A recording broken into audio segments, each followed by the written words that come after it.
What is going on, everybody? Welcome to Monday Night Rants, the first Monday Night Rants ever in the history of October. October 1st, 2018. Oh my goodness, was there a football game on tonight? I didn't catch it. Anyone else catch it? I guess I heard there's a football game on tonight. The only thing I can tell from watching was that Jason Witten and whoever the other guy wants to get on their knees and blow Mahomes. That's what I got from the game anyways. Because everything was, oh my God, look how incredible. He threw it with his left hand. Which people do, like Vernon Adams does in college all the time, or did at Oregon, and he's playing in the CFL as a backup. So that's not really that incredible. And just, man, my goodness, Jason Witten is bad. He is absolutely terrible at calling football games. They need to put a stop to that. And well, he was trending during the game on Twitter, of course. And there's already a signing document out there to get him off of Monday night games already. So Jason Witten, you're a great tight end, not terrible, terrible football announcer. And that Boogie McFarland or whatever, I understand his nickname's Boogie or whatever his name is, or Booger McFarland. But you don't have to call every single player by their nicknames the whole damn game. You did it last week with Fitzmagic. You would call him Fitzmagic the whole game, and now you're calling him Showtime Mahomes all night. It's annoying. Stop it with your stupid nicknaming. You know, it's terrible. Terrible. Now, what wasn't terrible was the game. Fantastic Monday night game. We've had a few good ones now in a row, because normally they're just garbage, so kudos to them. For the players for showing up by their real names, not their nicknames. And what a great game. You know, Mahomes did it again.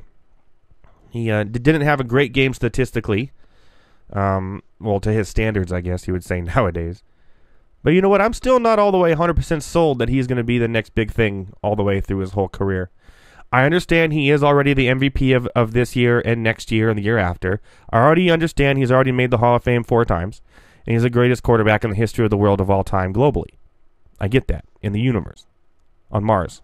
And the moon and Earth. All at once. I get it. But I'm still not sold. Yes, some of his throws he makes out of the pocket are pretty, crazy to open receivers, be it.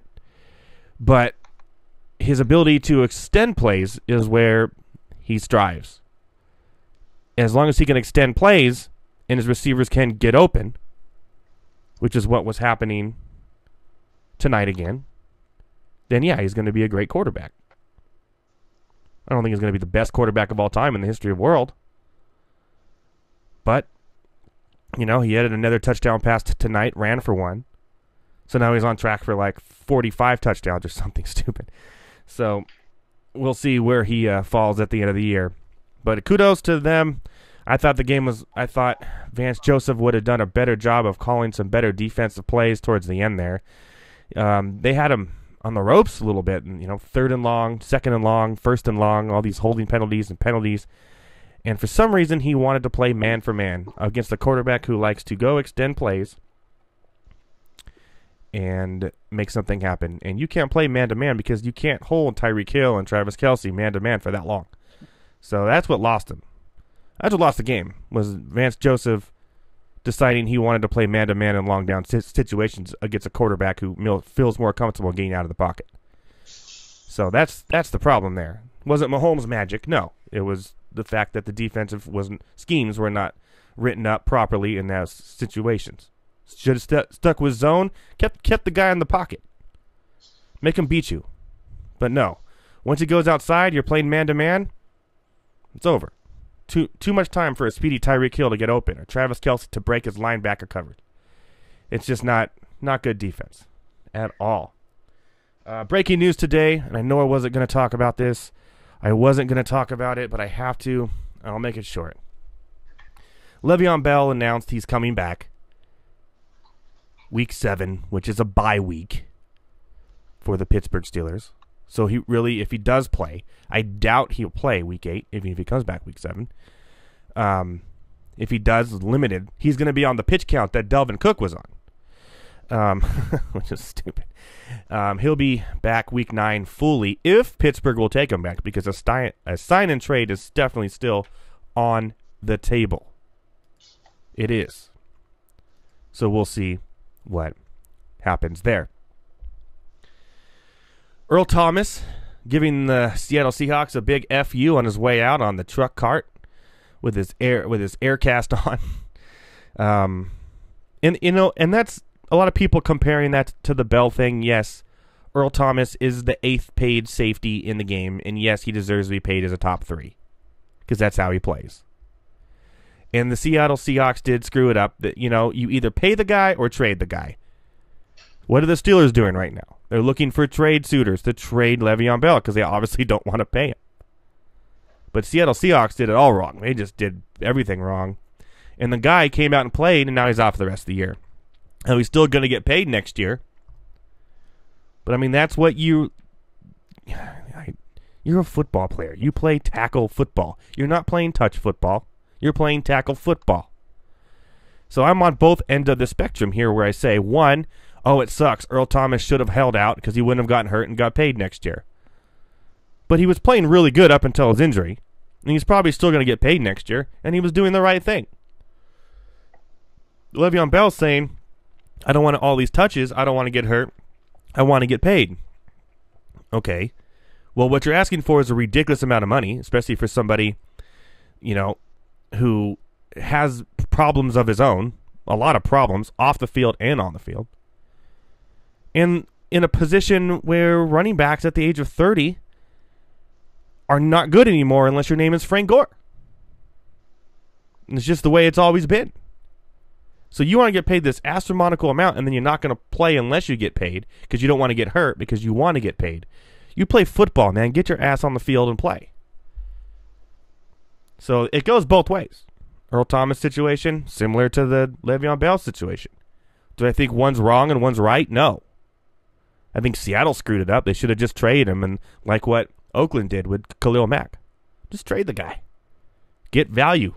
Before he gets hurt, get your value. Just like fantasy football. They should have traded him when his value was at all-time high at the beginning of the season. Got something for him. They couldn't expect they were going to do anything this year. Really. Get value for him. Build your team. Get some receivers on that stinking team. Or a running back that we've heard of.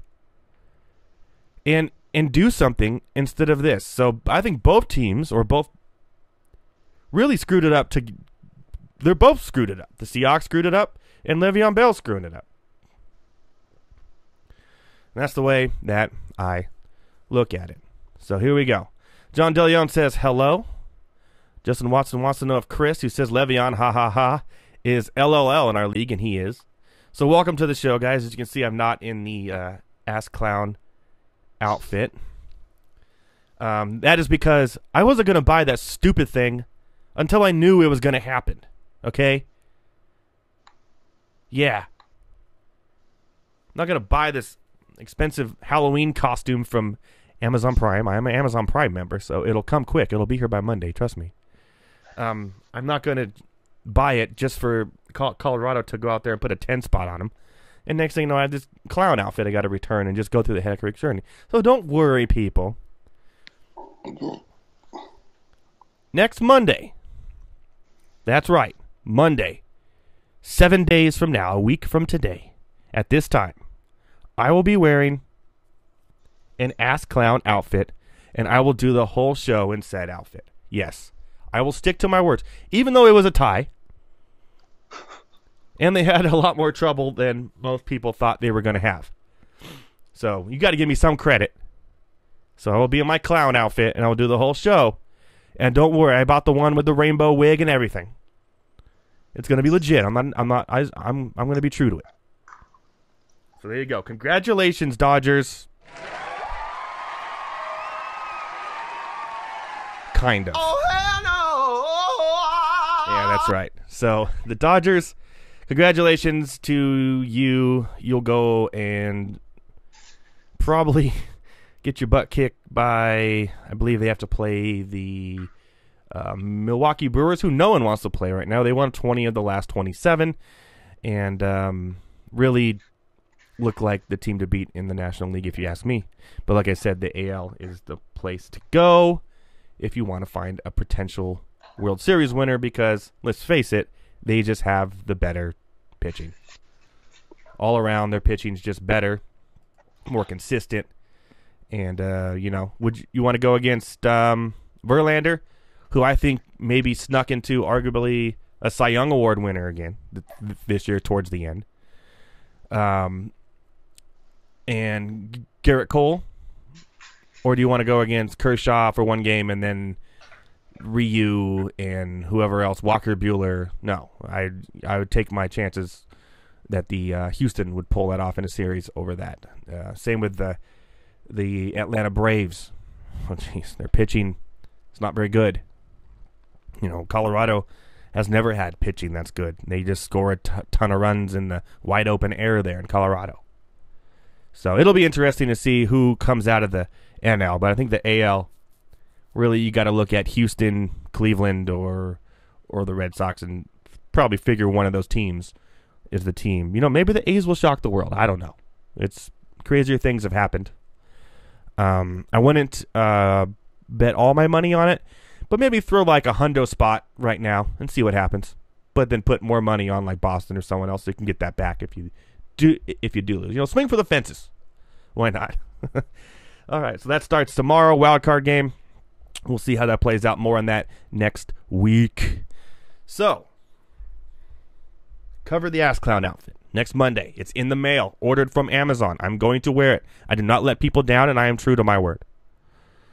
Le'Veon Bell and Earl Thomas are both greedy people, and both teams are handling this situation weirdly.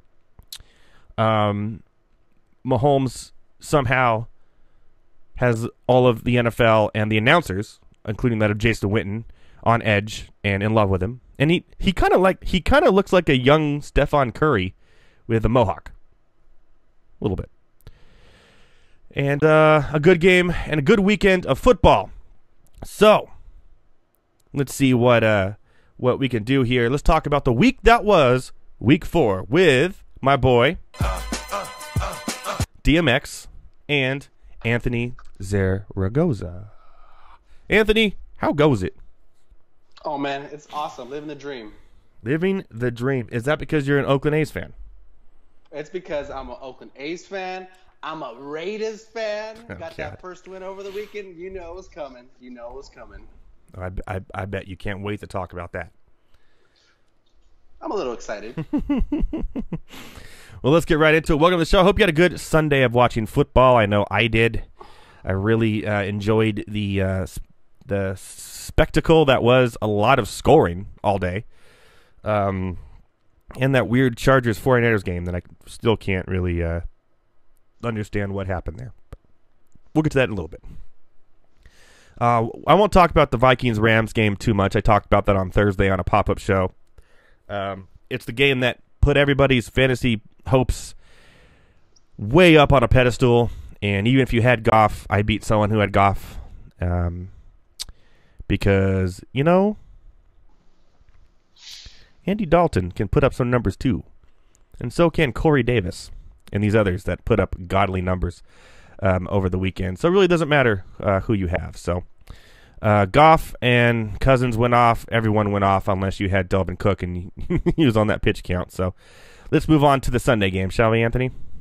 Let's rock. You know what? How bad was that other team you played with that had Goff? Because in a standard league, he scored, I think, about 50. He's about 48 something, yeah. Wow, yeah. How bad is that guy's rest of his roster? Well, he had Derrick Henry. Ooh. He started Leonard Fournette. Oh, that's rough. Yeah. He played Julio Jones. Okay, a lot of catches, 100 yards. Okay. I don't really remember some of the other ones on hand. And then he played Jared Goff. Yes. But I believe his defense had like -4 points too, so that kind of helped. You know what, guys? See, don't ever give up. Yeah, don't ever give up. Thursday night. Don't let Thursday night games ruin you. There's always a chance, But Andy Dalton put up a nice game himself, and with Corey Davis put up 31 in that league. So I by the way, I have traded or got Corey Davis in a lot of leagues now, and I did it early because I'm a believer in him. And right when I heard that Rashard Matthews was leaving the team, I'm just like, yeah, Here it comes, baby. It's going to be all Corey Davis all day, and it is going to be. It looks like for the rest of the season. That target share, by the way, is 33%. That is number 1 in the NFL. Jeez Louise. Yes. So that's why you buy high and or sell high and buy low, my friends. And I think that's a key point for everybody to kind of take a look at. Don't look so necessarily on what a guy's done so far. Look at what he's going to potentially do and make those trades ahead of time. That's the key thing. And that's kind of what you did. You bought Corey Davis when he was low. Probably didn't cost you much. And now that him and Mariota are on sync, Mariota's looking healthy, you got yourself a really good wide receiver too for the price of whatever you spent for him. Yeah, I think one of them was with Justin in our league. I got Chris Thompson, Corey Davis, and somebody else in that trade. And I gave him Dalvin Cook, Kelvin Benjamin, who now it looks like he's going to be gone out of the league, and DJ Moore, who hasn't done a thing. So that already right there is a win for me. Wow. But so for far. Everybody who's not aware of Justin's team, he's probably traded everybody. And I got Kenny Stills in that trade too. Oh my gosh. So it's all about, don't look at the receptions, look at the targets. That will tell you a lot more. Sometimes games, if you're up against a good cornerback, but you get 10 targets but 3 receptions, and you average 10 targets a game, and the other games you have 7 receptions, well, that was just one bad game. Your targets are still going to come, and that means more points are coming your way. That's what you got to look at, and that's what Corey Davis is. He's a target hog, especially on that offense. So there you go. So let's get to the games, though, shall we? Let's rock. The shootout of Sunday morning, the Cincinnati Bengals and Atlanta Falcons. This was kind of the game we thought it was going to be. Huge over-under. Both teams putting it out there. Calvin Ridley with another 2 touchdowns, yet on a limited receptions there. Still, though, looks to be the red zone threat, I guess, that we always thought Julio Jones would be. And this kind of reminds you of the same situation back in the day when Julio Jones was a red zone threat, and Roddy White was the the reception hog there. And now it's kind of turned around where Julio Jones the reception hog, and now Calvin Ridley gets all the red zone plays, which is kind of odd. What do you take of that? No, yeah, it's weird. It's he had 3 touchdown receptions last year, but he had 88 receptions over 1,400 yards. So you figured, okay, the law of averages, he's going to get back. And he's doing the same thing this year. I don't know what it is. I don't know why Matt Ryan doesn't look for him, but he doesn't have any touchdowns so far this year. We're a week through, done with 4 weeks, and he has 29 receptions. It's not like he's not getting the ball. Oh, he is, It's unreal. Some of those things you just can't explain outside of he's just allergic to throwing them the ball. That's all it is. In the red zone. In the red zone. Yeah, 12 targets compared to Ridley's 6. Only 4 reception for Ridley, 2 of them touchdowns, both in the red zone. So they weren't long. So he went 454 for 2, but Julio Jones went 9-173. It's the same as the Roddy White Julio Jones situation back in the day. Pretty bizarre. Great game. AJ Green caught a winning touchdown there. He went 4-78-1. But the same has to be said about Tyler Boyd. 15 targets, 11 receptions for 100 yards. He's becoming a PPR every week starter. Not even in flex. You could play him as a wide receiver 2 or 3. AJ Green has never been a reception hog. He's really been the guy that goes out deep, makes plays, make things happen. I think Tyler Boyd's going to be that new, Michael Crabtree type player for Dalton there the rest of the year. So I like him there as well. You like that? Oh, definitely, yeah. Tyler Boyd has been that underneath, getting those crossing patterns. Dalton doesn't have a real strong arm, so he's looking for him on all these crossing patterns, and Tyler Boyd is eating it up. It sucks, especially after seeing that Tyler Eifert injury, which was just horrendous. I had just picked him up on a lot of teams because he was doing well too. Oh yeah, he was. He caught that touchdown pass early on, so I think his injury is only going to make Boyd even more of a threat in the middle. So, yeah, Tyler Boyd is going to be money. Like you said, not even a flex start. He's going to be your wide receiver 3, every week and get a lot of targets, especially when Andy Dalton's playing this well. When he's playing like this. He was playing this well before he got hurt, too, before. So this isn't the first time Andy Dalton. He was actually the quarterback 1, I think not last year, but the year before, until he got that injury for a while. No, yeah. Not a surprise. And this is back to your point, like when you do your drafts, do not draft a quarterback early because you can get a guy like Andy Dalton, Matt Ryan, 2 guys that were going 10 rounds plus through over 750 yards and 6 touchdowns in this game. It's pretty good value, guys. Yep, and there I saw them being started as a QB1 this week a lot in a lot of leagues, both of them. So there you go, me included. Speaking of a great game and also a quarterback on the rise, I'm not talking about Wentz. That the Eagles lose to the Titans, and what a crazy overtime that was. They went for it, they got it, and they said, we got to win. We're going for the win. We don't want the tie. We don't want a field goal. And Marcus Mariota, that is the Marcus Mariota that we thought he would be when he was going up so high in drafts last year. And he's supposedly hurt, and he had a great, fantastic game. Now listen, he's going to get you points on the ground. He when he's healthy, he's one of the best running quarterbacks in the league. His eyes, his vision downfield, he knows where to run. 46 and a touchdown on 10 attempts. That's like, for a quarterback, that's an extra 10 points. Plus he threw for 344 against the Philadelphia D and 2 touchdowns, 1 to Corey Davis. Corey Davis, 15 targets, 9 receptions, 161 and a touchdown against Philadelphia. And, yeah, that was pretty much it. Wentz threw over 300 for 2. Alshon Jeffrey returned with 8 targets for 8 receptions on 9 targets, 105 and a touchdown. Zach Ertz, 10 receptions. And Dallas Goedert, everyone was saying pick them up. They could run 2 tight ends in this passing offense. 2 for 13. They are who we thought they were. That's true. And Jay Ajayi had a decent game, 15 for 70. And 3 receptions for 11 yards. I'm surprised because he was on track to have not even 15 receptions the whole year. But I guess in kind of a little shootout like that, that's going to happen, especially with Corey Clement on the sideline. What'd you take away from it? Oh, and the Jordan Matthews return. The long 56 bomb for a touchdown. Other than that, what did you take from this game? I think you hit a lot of the good points. The one that kind of surprised me was Tywan Taylor for Tennessee, caught 7 receptions for 77 yards, 9 targets.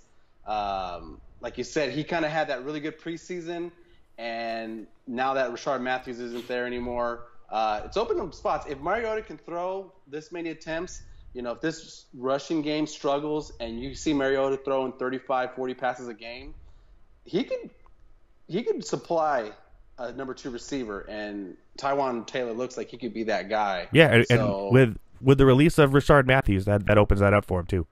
Big time, yeah. So, yeah, especially with Tennessee who can't run if their life depended on it. Yeah. He'd be a nice little pickup for this week. We won't spend too much time here on this next game, but the New England Patriots are who we thought they were. 38-7. This was a laugher at halftime. This was a laugher all around. Miami just couldn't do a thing. They still don't know that they have Kenyon Drake on their team. I don't think they realize they have Kenyon Drake. He went out there and let's see what he do. 3 carries for 3 yards. That's what Frank Gore, 11 carries for 41 yards.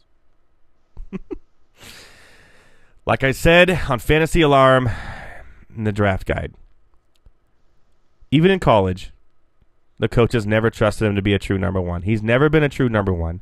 No one thinks he's a true number 1, except everyone who drafted him 3 rounds or higher. I picked him up in 4th or 5th round as a flex play, but anyone who drafted him as your RB2, I told you so. That's going to be a long time coming there, the whole year for Miami in that rushing game. Sonny Michel, 25 carries, 112 yards, and a touchdown, making the Michel versus Ajayi that much more interesting. I don't think, have you put the new numbers up yet we have I a updated it. It's getting closer now. we have a spreadsheet that we compare to see who's going to end up winning this bet by the end of the year. So Michelle's the guy there. James White also had 8 receptions. He made the most out of 1, or 8 running attempts. Made the most out of 1 for a touchdown, but 8 receptions for 68 there. You know, Cordell Patterson making noise. Philip Dorsett making noise. Gronkowski making noise by going out injured. We are without the R. And Chris Hogan just blows my mind. And now with Josh Gordon there, he only played like 15 snaps or something like that. Josh Gordon did. I guess he really didn't need to play more than that, but he was targeted twice, caught them both for 32. Chris Hogan is in trouble. I don't even think if you own him in fantasy leagues, you could get any value from him right now at all. Why would you want him? Because Julian Edelman's coming back from suspension pretty soon. So you have Josh Gordon there. You have Edelman there. Gronk should come back from that ankle injury. It's a loaded receiving corp once again, and Chris Hogan is just, man, he was going in the 3rd and 4th round in most of these drafts, and he's droppable. It's pretty dang close. Like, if there's close. Somebody out, if you're hurting right now for a wide receiver, and yeah, the fact that you're saying that it's close means how bad he's been playing. That's nasty. Yep. Maybe you could try to just trade him for someone who believes in him still, for like a wide receiver 3 or something, just someone that you know will be a little bit more consistent. Like maybe, you know, like for example, you think you could trade him for someone who picked up Tyler Gabriel right now? I think they would look at it and really be interested. Like right now, I would try to get anybody who was a fantasy star this week, Taylor Gabriel.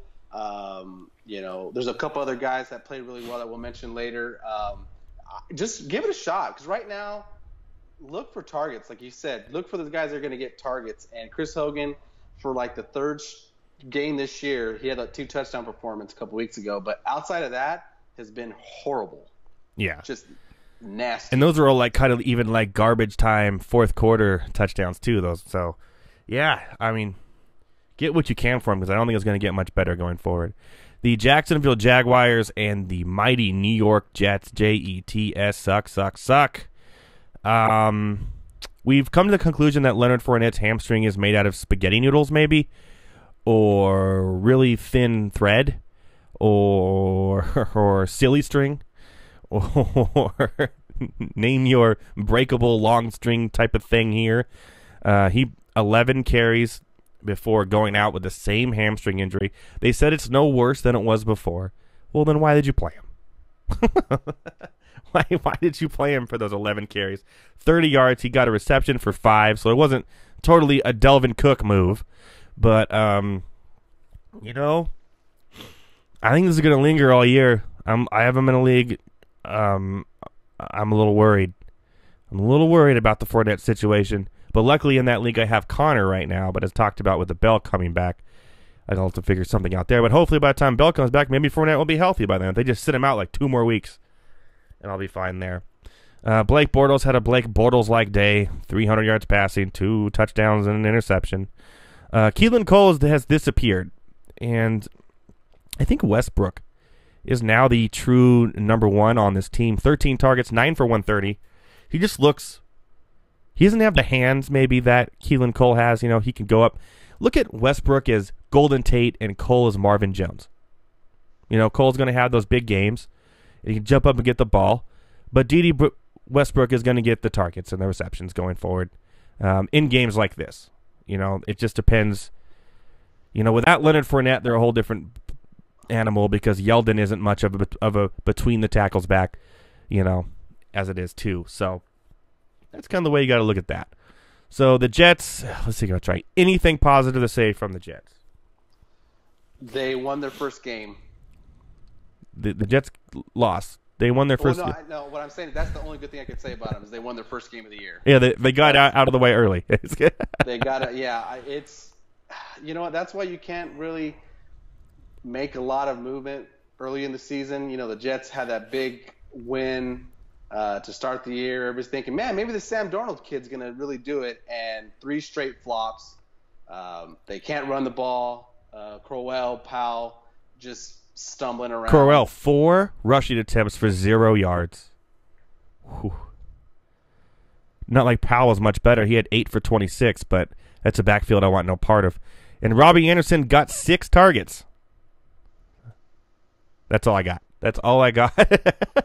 Yeah, we shouldn't spend too much time on them. Yeah, no, but I love what you said about D.D. Westbrook with the whole Tate and Jones. I think that's a really great example. They're the poor man's version, though.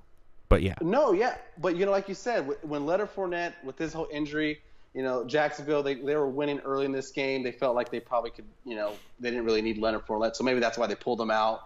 But still, if Jacksonville's going to throw the ball, Blake Bortles is not that bad of a passer. I think he showed people last year, time and time again, he can make some plays and he can win you some weeks with his play. And D.D. Westbrook, when he's healthy, last year was kind of dinged up a little bit, but he's going to get a lot of those catches, those underneath stuff. Keelan Cole, like you said, will be the big play guy, but D.D. is, if he's available in your leagues, snatch him up.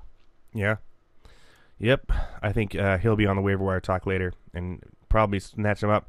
And I even say PPR leagues, he has more points than Keelan Cole going forward. So if you have Cole, I think you could reasonably drop him for D.D. Westbrook and get more production from there. Another game we won't spend too much time on.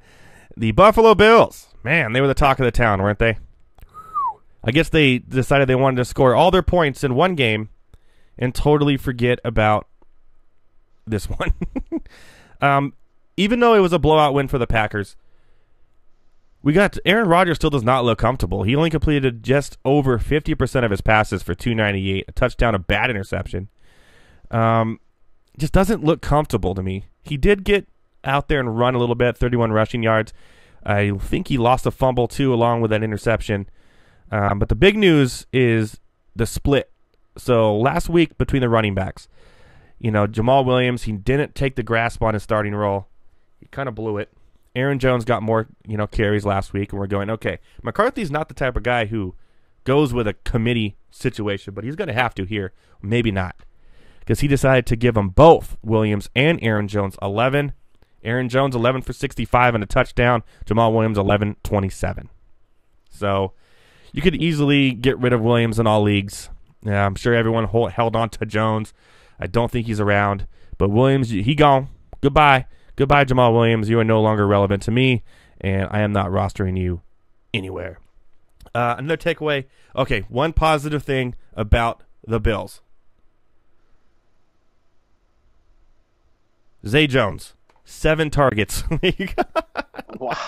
That's what you got there. Devontae Adams is a wide receiver 1. Geronimo Allison has been a wide receiver 2 all year through 4 weeks.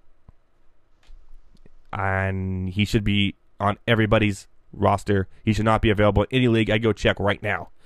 But Geronimo Allison needs to be on teams and wide receiver 3 start. And with all the bye weeks coming up, he's the perfect plug and play and a solid contributor. He had 11 targets to Devontae Adams' 14, and it continues to be that way every week. In a PPR league, he hasn't had 1 week under 11, 12 points already through 4 weeks. Geronimo Allison. So pick him up. Will you take anything positive from this game besides that? Man, I know. I feel like we said with Allison, if you look at the receiving yards, he's actually has more receiving yards than Devontae Adams, which is a big surprise. But, Green Bay, especially Aaron Rodgers, he can always give enough targets for 2 receivers. And with Randall Cobb kind of injured, yeah, Allison could definitely be that number 2 guy. Big play, be able to go down the field. So, yeah, definitely roster him. Yeah, Aaron Jones looks really elusive out there. Looks like he's more of a scat back. So I would kind of have him around. Hopefully, maybe he takes over that role and takes over the carries in there. But like you said, another sloppy game. The Packers just don't look fluid yet. So hopefully they get things around, especially if you drafted Rodgers early on. But the Bills are as good as they look. That Week 3 win over the Vikings, they reminded everybody of how bad they are this weekend. Yeah, and that is pretty terrible. That's pretty bad. I don't think anyone's going to go 0 for 16 this year, though. I think that's the good news. So, Moving on to the Detroit-Dallas game. This was another really good game. Ezekiel Elliott, oh, man, he could just take over a game sometimes. He took over the game, and he had 152 yards rushing and 88 yards receiving. Dak Prescott threw 2 touchdown passes, one to Elliott and one to Jeff Swaim. That's right, Jeff Swaim. The receiving core for Dallas is so terrible. I don't even know what to tell you. Allen Hurns has come out saying he's angry. He's not getting enough targets. Well, he only got 3 receptions. Dallas their passing game is terrible. So if teams could just contain Elliott, there's no reason to think they're no better than an 8-8 team by the end of the year. Matthew Stafford, 307.2. Kerryon Johnson, pretty solid game. Only got 9 carries. Game flow didn't really help him out there. Still gave LeGarrette Blount 7 for 12 yards, which come on now. Eventually, you're going to have to limit Blount to the goal line back downs. And, Tate, 8 for 132. Kenny Golladay, 4 for 74. And then Marvin Jones, 3 for 56. Just solid contributors all the way around. Now they're just typical Detroit game, really. And then losing in Detroit fast and at the end. They do a lot. What'd you take away from here? No, kind of like you said, the Lions just giving it away. They've been really bad in fourth quarters. I know the Raiders have struggled big time in the fourth quarter, but the Lions might take the cake on that. But since they're always in these games competitively, you always know Matthew Stafford's always going to throw the ball a lot late. He's always going to be consistent for you. Those Detroit wide receivers are playing pretty good. Golden Tate looking like that value pick. I loved him. I tried to draft him as many places as I could this year, so Tate's looking really good.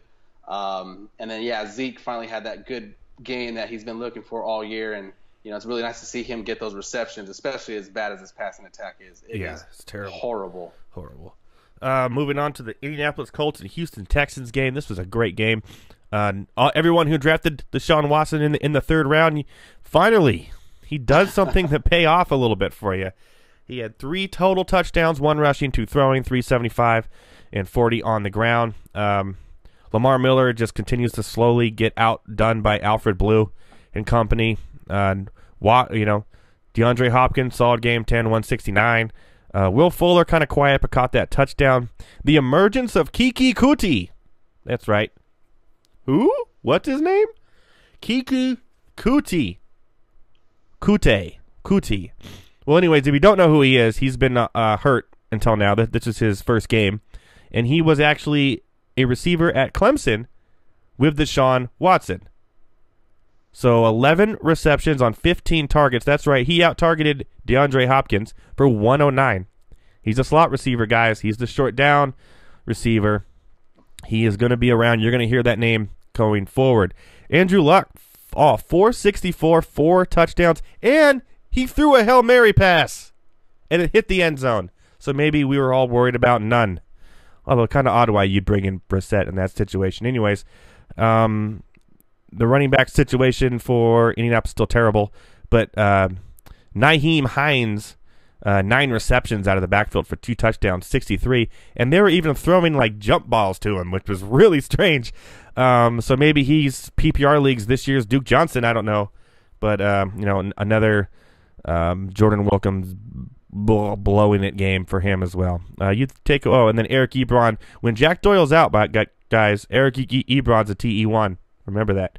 And it's a short week, and no T.Y. Hilton this Thursday either, by the way. So Eric Ebron. Start him with confidence. What do you got? I just love Kiki's name. If you're into Drake, Kiki, do you love me? Oh, Jesus Christ. Come on, you know that song. Kiki, do you love me? Kute. Wow. That's the last time we're going to sing on this show ever. Okay. That was bad. Hey, I tried. No, like you said, Eric Ebron, when he's able to play as the number 1 guy, you saw what he did last year with Detroit, had a phenomenal year. With T.Y. out, Eric Ebron is going to be a big presence in that offense. Someone else who I really like, Ryan Grant, kind of was overshadowed, but 7 targets, 5 receptions, 64 yards. Chester Rogers came out of nowhere in this game, I think just because of how many throws. Ryan Grant will take that T.Y. role, though, on Thursday night against the Pats. That's what I'm hoping, yeah. So sneaky play. He's probably still available in most leagues. So if you're down, if you need a big upside receiver, he might be one of those guys you might look at in your waiver wire this week. There's some buys due this week, so there you go. Moving on, we're going to the we got to move a little quicker here. Chicago Bears and Tampa Bay Buccaneers game. The Fitzmagic era is officially over.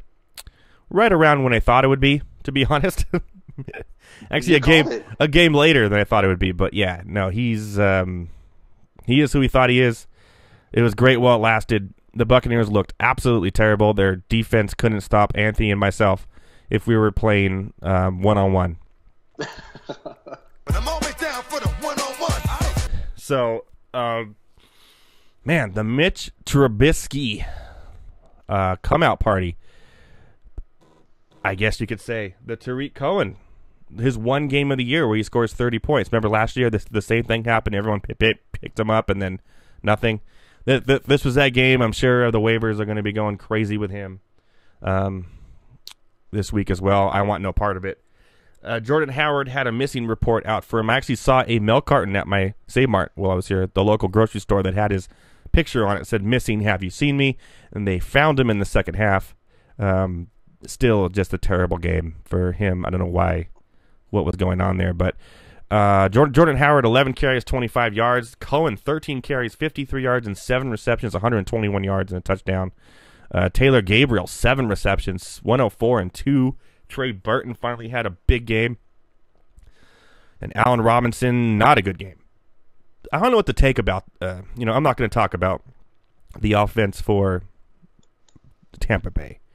Except for Ronald Jones is here. He's now a thing. You may want to take a flyer on him because Barber still couldn't do anything. Can you trust these players on this offense?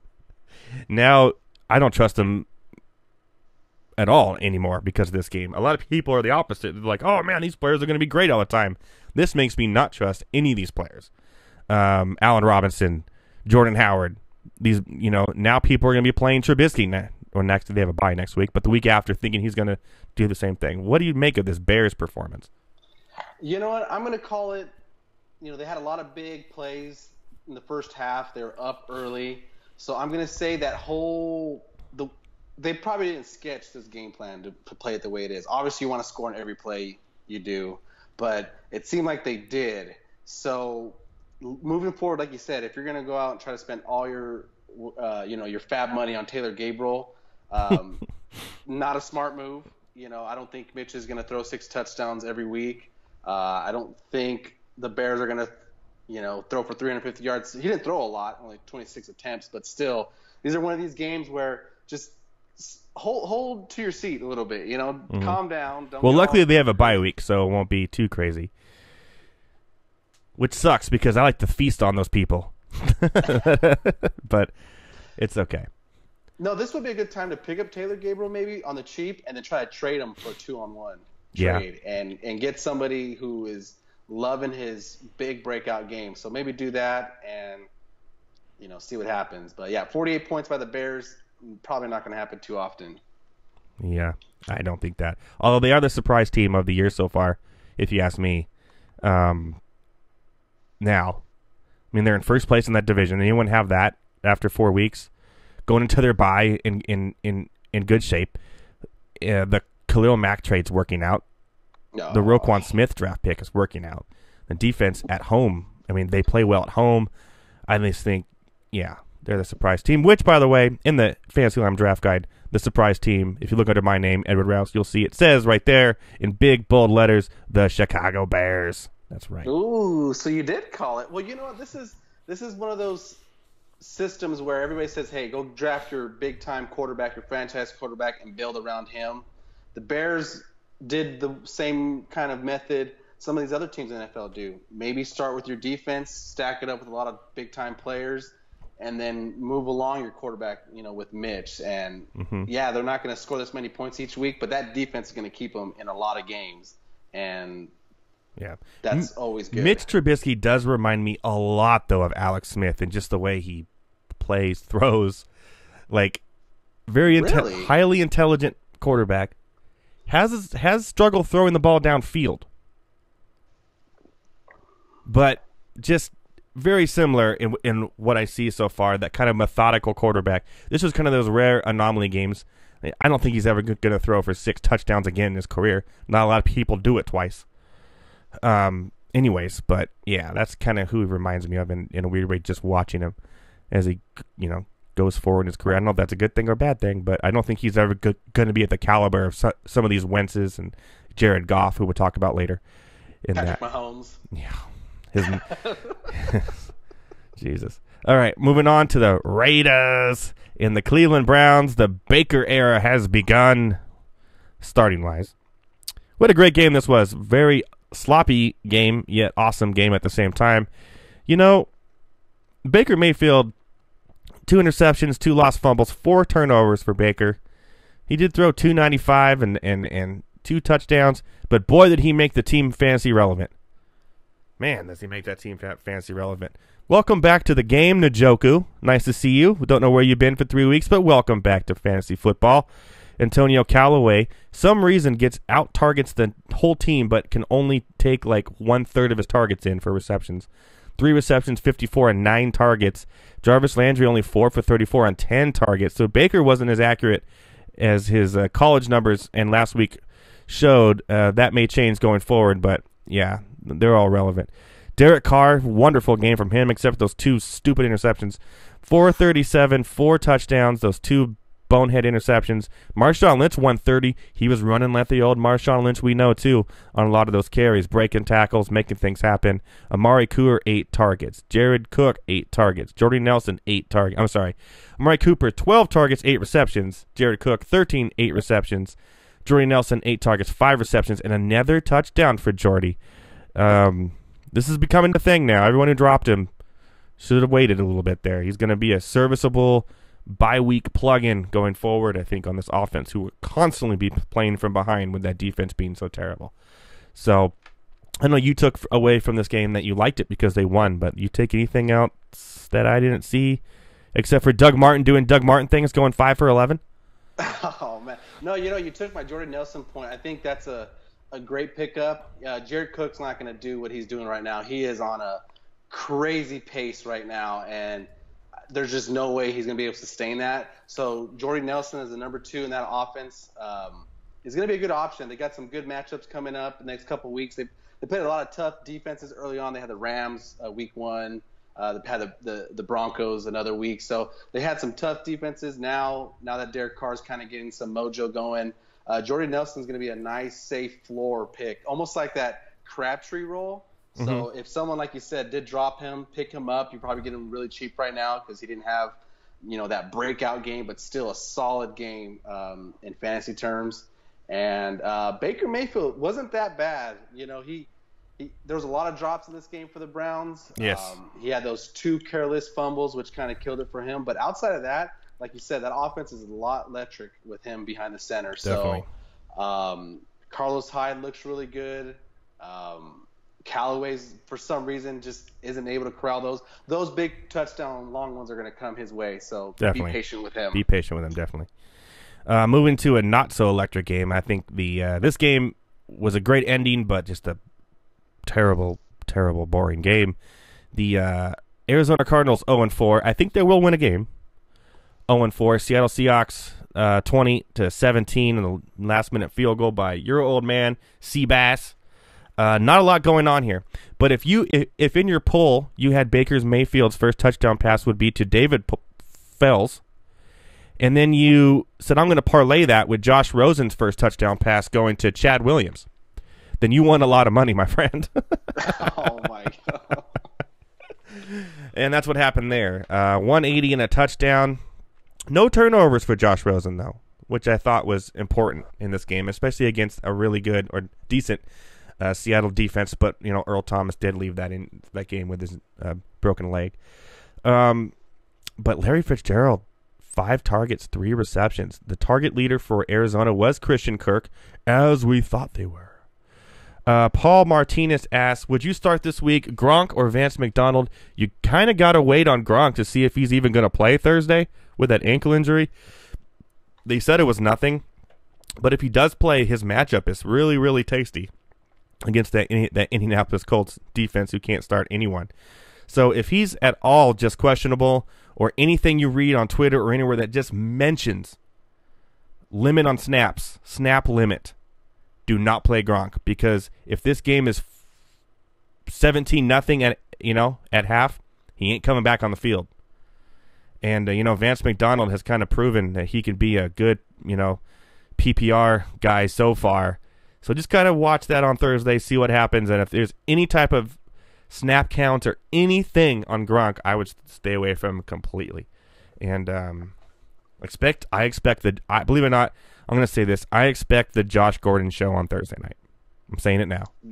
Really? I expect a Josh Gordon show. He's going to come up with some crazy touchdown. It's going to be nuts. Okay, moving on. So this game, not much there. Russell Wilson continues to disappoint his fantasy owners. And Mike Davis. If you had Mike Davis and you started him, congratulations.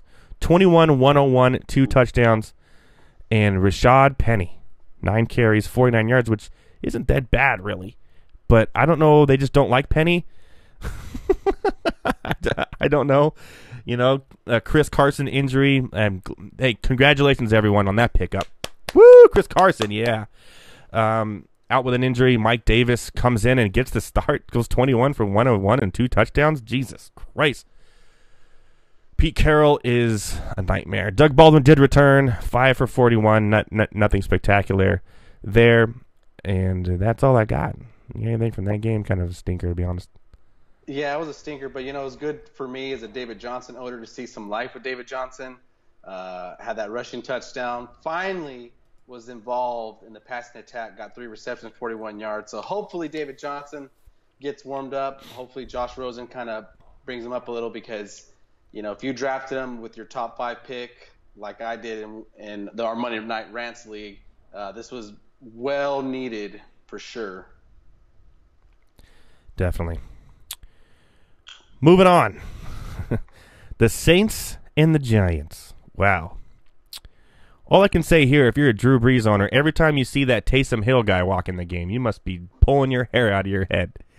They actually gave him 2 attempts to throw in this one, and 4 rushing attempts for 28 yards. Drew Brees didn't do much. That's because Alvin Kamara did everything. And 19 carries, 134 yards, and 3 touchdowns, including a walk-off, I would say, towards the end of that game. And I don't think, like I've been saying all along, Mark Ingram is not going to hurt these numbers, guys. He's just not. They don't even like Mark Ingram. I don't even know if Mark Ingram likes Mark Ingram. Oh, my gosh.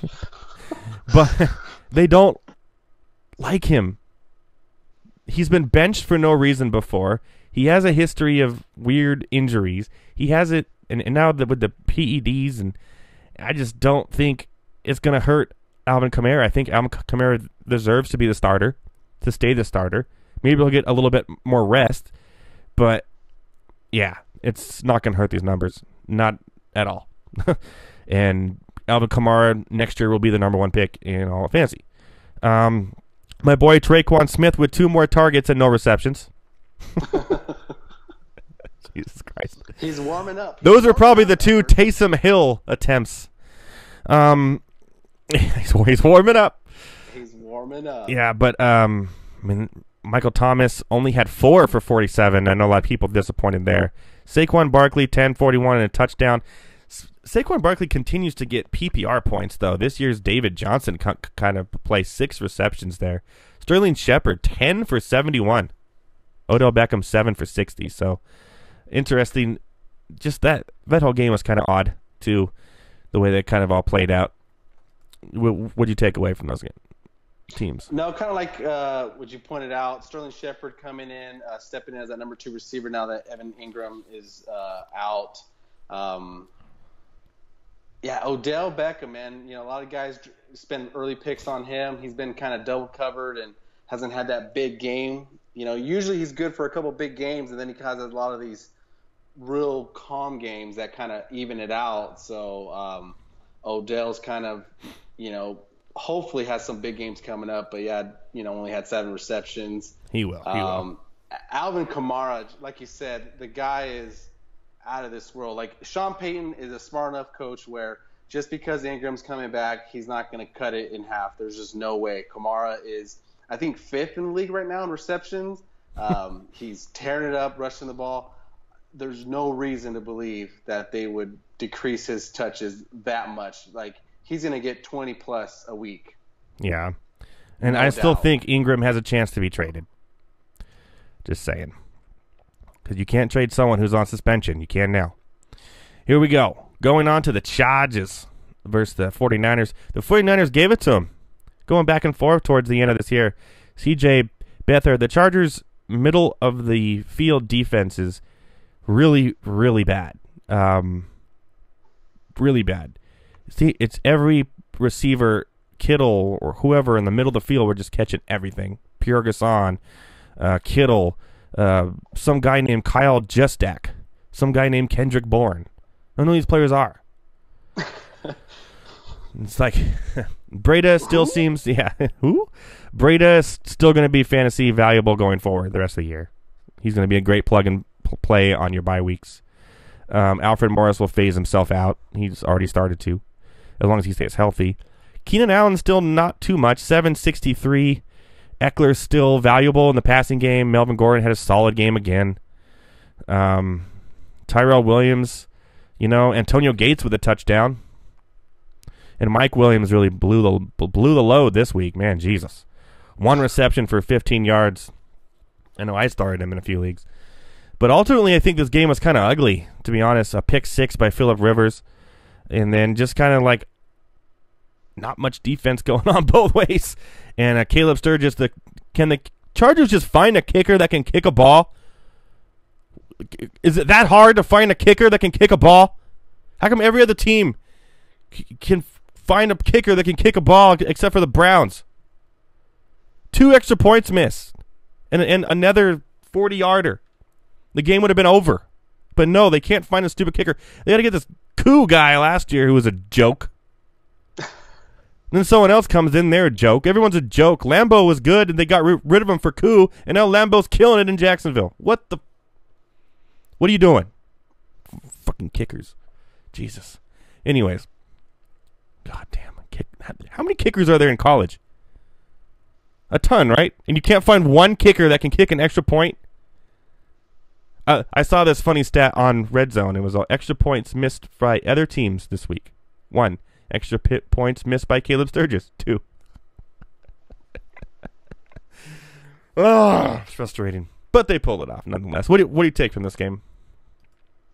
I think just Phillip Rivers' ability to throw the ball around. Austin Eckler he's probably been a solid flex play all year, and he's good for a couple receptions. He scores, it seems like, every week.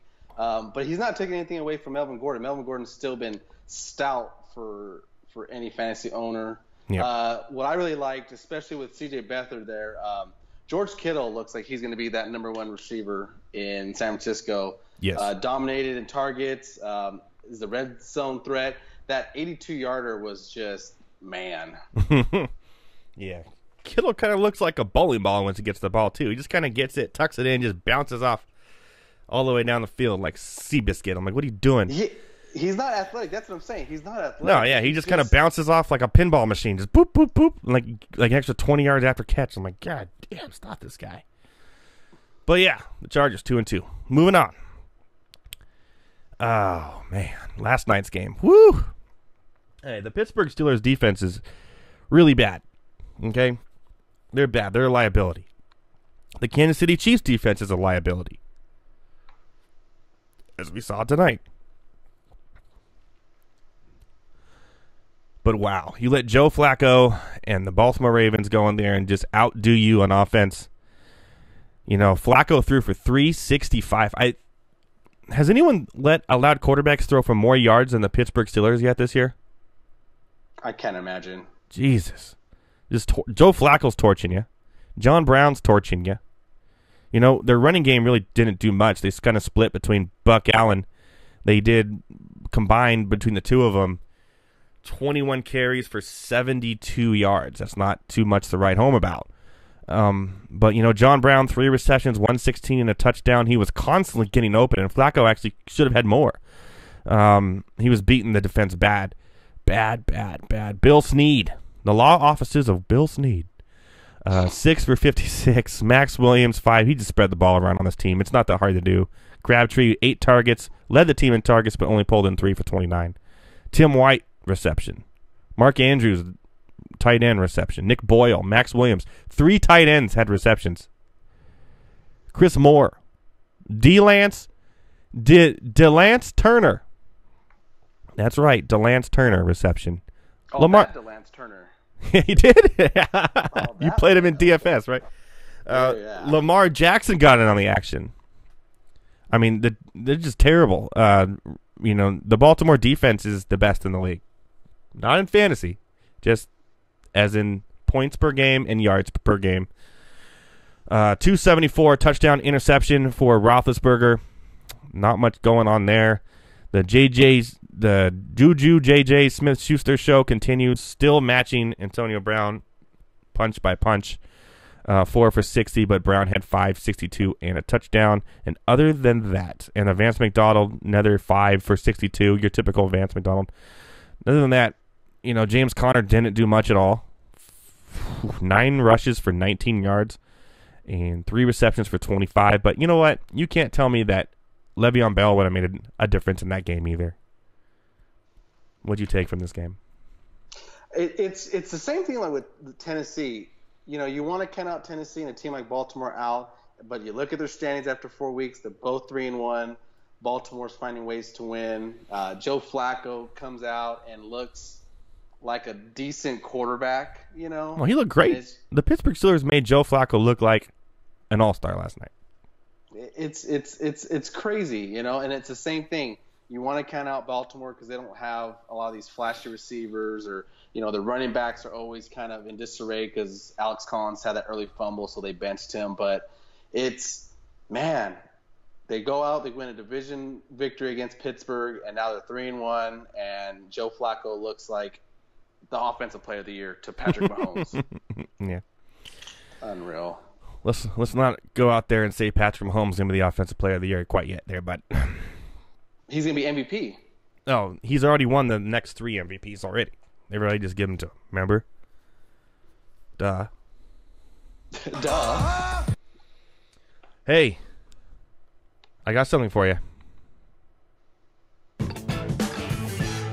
If someone marries me, interesting defense there's pick. hope for there. That's right. It is time for the now famous "If Someone Marries Me, There's Hope for Their" poll. Anthony's weekly poll of the week. That's right. It's the if someone marries me, interesting defense there's pick. hope for there. Now, I saw this one on Twitter, and I'm very excited for it. Because I know that people did the right thing and did not put Mahomes as number 1. There's no way it's happening this week. Not a chance. Cannot happen. Because the quarterbacks you have listed with have already played full seasons. And have already proven themselves they can play a full season and make the playoffs. So, there's no way, not a chance, okay? This is my time. He doesn't go number 1. What was the poll this week, Anthony? So, with all the recent strong play from these young quarterbacks, I wanted to ask the Twitter world, out of these 4 quarterbacks, if you're starting an NFL franchise today, who would be your starting quarterback, your number 1 pick? And I think the Twitter world probably 4 of the best right now. Okay. I started with Deshaun Watson, the darling from last year, who's been playing pretty good so far this year. Carson Wentz, who came back with a great game this past Sunday, even though they lost. Hasn't looked great since coming back. Well, he had, I think it's going to take a little bit, but obviously you can see that connection with him, and Alshon is there, Zach Ertz. So his age-wise and his talent, I think, deserves to be on here for sure. Number 3, Jared Goff. Right now, him and Sean McVay are like peanut butter and jelly. They are in sync right now.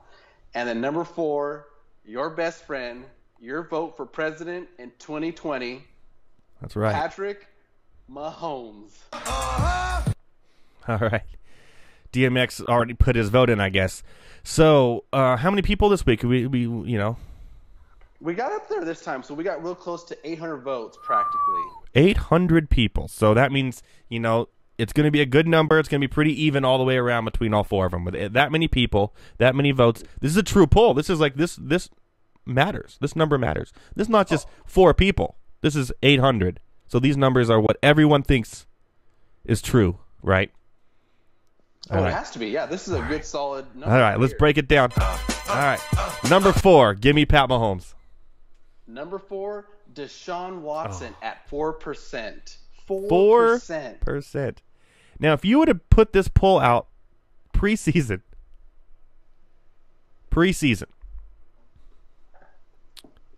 he would have gone number 1. And it would have been a landslide. 4 weeks into the season. 4 weeks. Deshaun Watson, who had a great game. He hasn't been too terrible. Done. Jesus Christ. Hey, I'm telling you, you're just going to get more pissed as we keep going. I know. Well, number 3 is Pat Mahomes, so that's going to be there. Yeah, you figure Pat Mahomes will be number 3. Yeah. But sorry, it's Jared Goff. No. With 20% of the votes. After that performance Thursday night against that Vikings defense, 20% of Twitter said Jared Goff would be our quarterback. Do these 800 people watch the football games? Or just listen to Collared Cowherd the next day? Oh, what? You're listening to the herd? Yeah, the herd. Or do they listen to only Jason Witten podcast? They listen to only both those guys. You know what? This is a good. I think for the people who follow me on Twitter, this is a good, strong base of fantasy. Did anybody watch footballers. the game on Thursday night? How many touchdown passes did Goff throw? 1 million. No, what did he have? 5? 5. They were dimes. With defenders draped on the receivers, where only they could throw the ball. This wasn't a pitch forward to Tyreek Hill. This wasn't a long bomb to a wide open Tyreek Hill, which, by the way, was underthrown and Tyreek Hill had to come back for it. This is not throwing with the left hand to Tyreek Hill, who's, again, wide open. Jared Goff, he would be my number 1 in this list. I think with his coach, with his receivers, how well he's playing and how good he looked last year too, by the way. He has a full season under his belt of taking a team to the playoffs. Without injury, too. Keep that in mind. Two of the quarterbacks on this list have had major injuries already. Goff would be my number 1. His precision, he's not going to go outside the pocket and make things happen. You know, he's not Brett Favre-esque like Mahomes is. But how can you not look at his throwing, his accuracy, and say, I don't want to be. I'd rather be a receiver on that team with him than I would want to be on a receiver under Andy Reid and this weird college gimmicky thing they have going on in Kansas City, which won't last. By the way, all right. Number 3 has got to be Pat Mahomes, and everyone loves Carson Wentz, right? You know what? You're absolutely wrong. Coming in second at 24%, Carson Wentz. Ooh. So he just nearly beat out Goff. And even then, like you said, I think Jared Goff, that arm strength, the ability to read off the safeties, the ability to make these, like that touchdown he threw to Gurley in the first quarter, just that little curl up, was like there's just certain touches quarterbacks have, and Jared Goff is just finding himself right now. Yeah. But hey, you know what? Everybody loved. I don't know what the deal is, but Carson Wentz comes in at almost 25%. I think it's still a solid choice. Carson Wentz would probably be one of my top guys. Jared Goff is playing better right now than Carson Wentz ever did last year, too. Even before he got hurt. You know what I mean? Now, the big question is, and I think maybe what hurt Goff in this poll that I heard from a few people who commented, is it Jared Goff or is it McVay's offense? It's not Pat Mahomes' offense, it's Andy Reid's offense. And it's a bunch of gimmicky plays that he would play at Texas Tech that's not going to last in the NFL. It's the same thing. It's not even Carson Wentz's offense. You want offense? It's Phillip Rivers' offense, if you want to get real with it. That's a quarterback who actually owns the offense. It's Drew Brees' offense. It's Tom Brady's offense. It's not. What? Okay, so how many % of the people are standing in the line behind Jason Witten to blow Pat Mahomes? So I just want everybody to know at this point, at 10:12 p.m. Monday night, this is the moment Edward went insane. He went completely mad right now. Now, your favorite for MVP at 52%, more than half of the votes, the gunslinger from Texas Tech, Showtime, as Booger calls him, Patrick Mahomes the fourth. Keep in mind, this guy's nickname is freaking Booger. Just throwing it out there. So, 4 games in, and everyone 50-something, so over 450 people think that Patrick Mahomes is the best quarterback out of those 4 after 4 games.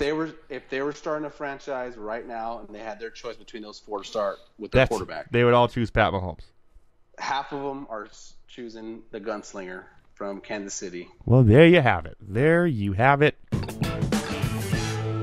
If someone marries me, Interesting defensive there's pick. I hope like it. for there. And you know what? I don't believe there is hope for there anymore after reading that. What better poll for there's hope for there than this one? Oh my God, 53%. People just love drinking Kool-Aid, man. They love it. God, we got to figure out what receivers that they would put next to him. What receivers would they? What do you think they would choose? What young receivers? They would all pick Tyreek Hill. They would all pick Tyreek Hill. Because guess what? He's a gimmicky wide receiver. So he fits that little gimmicky Kansas City thing Andy Reid's doing perfectly. He's a gimmick. Kansas City's a gimmick. It won't last. They'll probably make the playoffs this year because they're 4-0. But, what happened for the last decade every time they made the playoffs? Ooh, nothing, because they lose in the first round every damn year. Oh, my God, people. Come on, people. And you really wanted people to help you this one. I had a feeling like, you know what? People they're gonna help Edward out this week. And then when I started seeing these votes come in, especially that first day, I knew you were gonna be scratching your forehead right then and there. I think people just see the name Pat Mahomes and just start clicking things. He's red hot, man. Yeah. Pat Mahomes. Oh, yeah. I want that on my browser history. It's like the movie Zoolander. He's so hot right now. Yeah, he is. He is, until he gets blown up at a gas station drinking his macchiato or whatever that's going on there. What? Dude, some defense is going to blow him up, man. It's a scene from Zoolander. All right. Well, that was fun. Let's move on from that. Let's go Mahomeless this next week. That's what I'm going to call him from now on. Mahomeless. And Patrick, man, just know you're more than welcome to come on the show anytime, bud. Oh, yeah. I gave him the bat line. So anytime he calls in, it goes right to me. I put him right on. I talked to him about his gimmick plays. I talked to him about him and his little chats that he does with Andy Reid on the sidelines in between plays. I saw that. They're like gossiping like little girls. Even Andy Reid is like all big-eyed for him. I'm going to go sit next to him on the bench. I'm gonna do a GoFundMe account right now to get Patrick Mahomes. How much is it going to cost to get him on this show? Do it. A one-on-one interview with Edward Rouse. That's what I want to see. You should do it. I bet some people would be interested in that. Oh, I'm interested. Oh, I'd talk to the guy. I'd be nice to him. But I'm always down for the one-on-one. By the way, Justin, after we're talking Khabib McGregor, when is that fight? It's coming up, isn't it? Man, I thought it always seems like it's like 2 months from now. And next thing you know, it's like right there. Is it this weekend?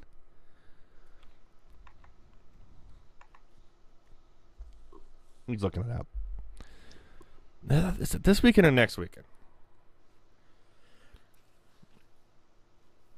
So I think McGregor's not favored in this one. And I think Khabib's undefeated. You know, McGregor did his whole thing during the press conference, whatever. Talk crap. But I'm pretty much either one of these guys. And that's the thing with UFC. One punch and the whole thing's over. But I think if Khabib can somehow get McGregor on the ground, that's his weakness. And I think he ends up pulling up the win. You still looking up when it is? Can you find it? I just keep searching Patrick Mahomes. It just comes. Oh, to me keep on. naturally. Yeah, it's just. I'm trying to search. He was McGregor, just on a man. Patrick Mahomes MySpace fan page. That's when he. Yeah. MySpace. Oh my gosh! Look at this. No, it sounds like it's this weekend. Wow. So yeah, there you go. We talked it. There you go. I got Khabib over McGregor. I think Khabib takes to the ground, takes McGregor out of his game, and I think Khabib wins. I got McGregor. Sarah's part Irish, my wife, so I'm gonna go with McGregor. All right, have fun with that. I will be watching if anyone would like to buy it and have me over. That's where I'm at. Okay, let's do one more thing here before we go.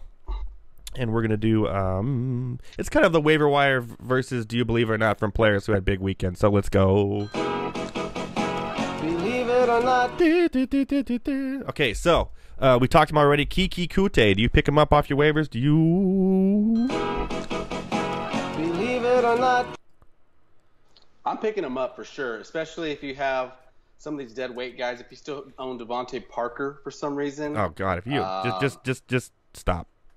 Yeah, so if you have one of these dead weight receivers on there, definitely go out, get Kiki.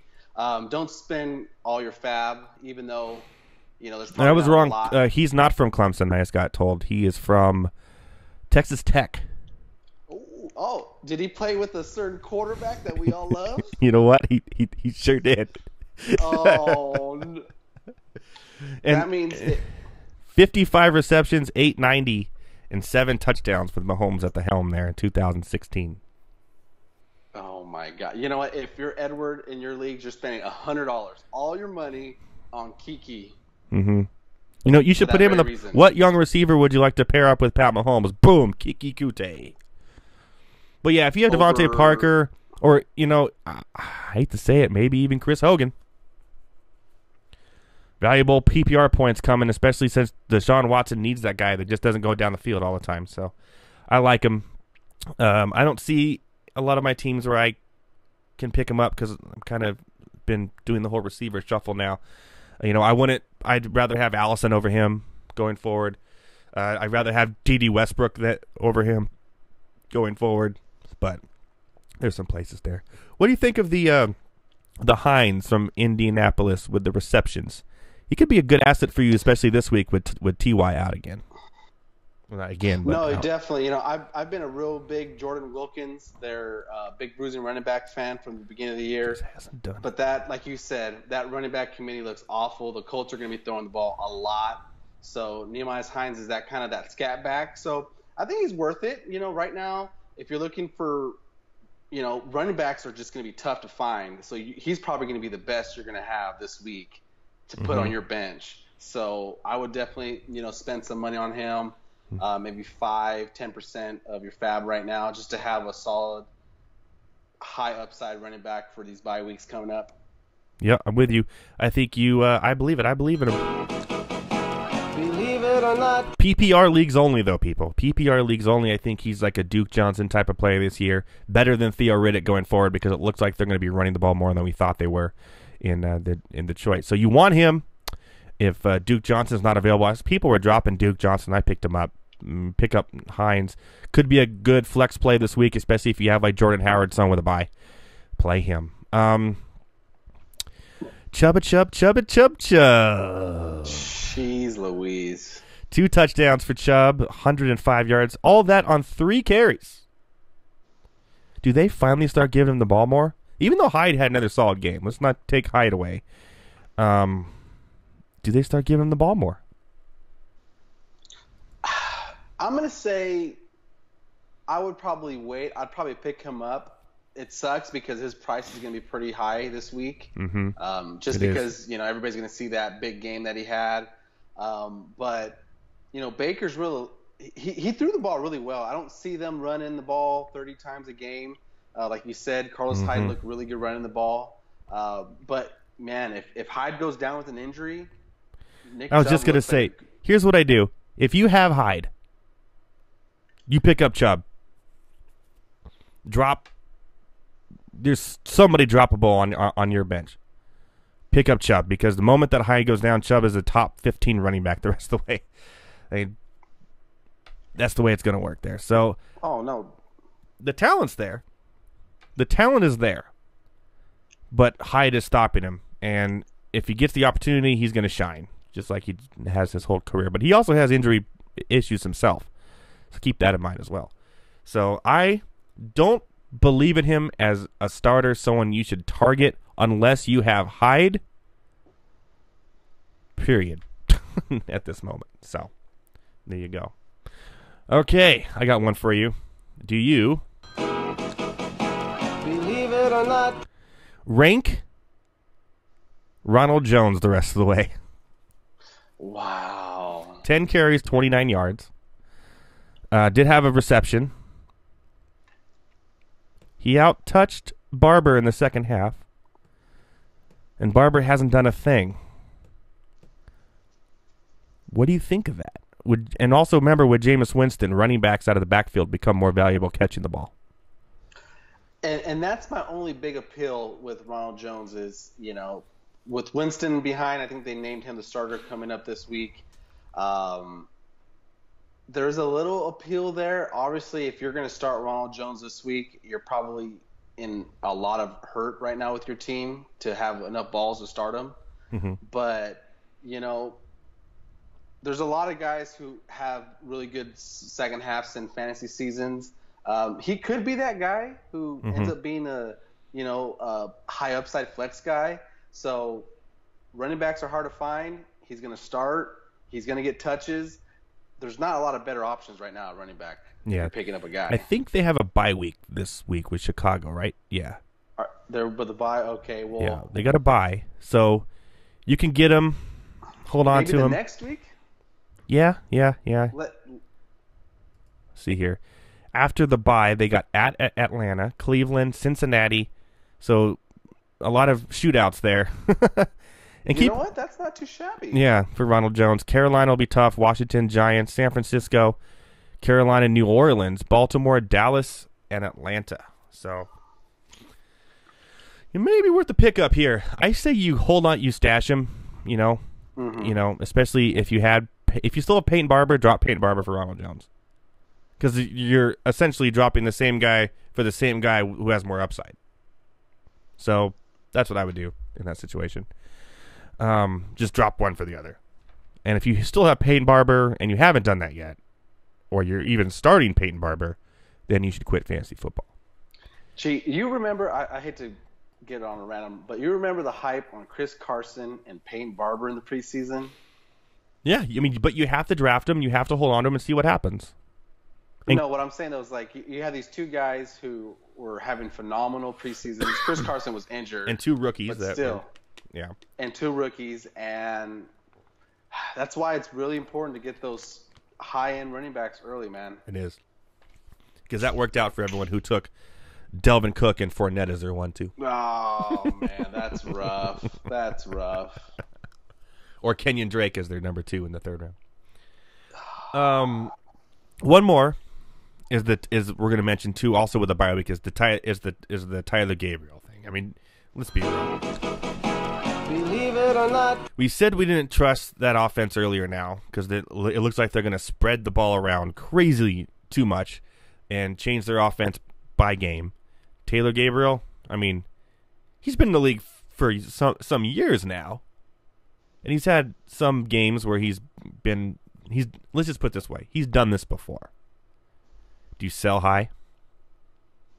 Oh, without a doubt. If I'm in a deep league where, you got 8 bench spots, maybe I pick him up. If you're in a 14, 16 team league and you're crazy enough to be in those leagues to begin with, he's definitely an option because when he's not doing these, 100-yard, 2-touchdown games, he's going to get you 3 or 4 receptions for 30, 40 yards. Nothing that's going to make you want to start him every week, but at least it's somewhat, in a deep league.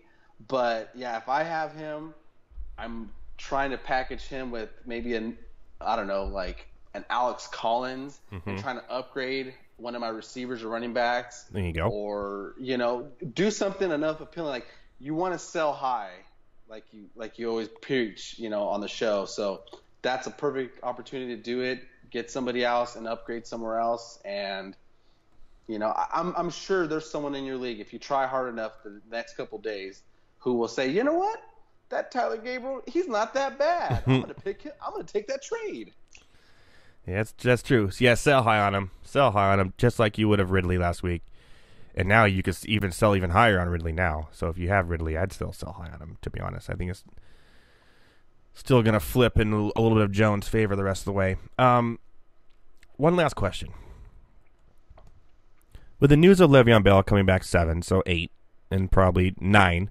So 9, 10, 11, 12, 13, and then the playoff weeks. So you'll get him for, 5 weeks?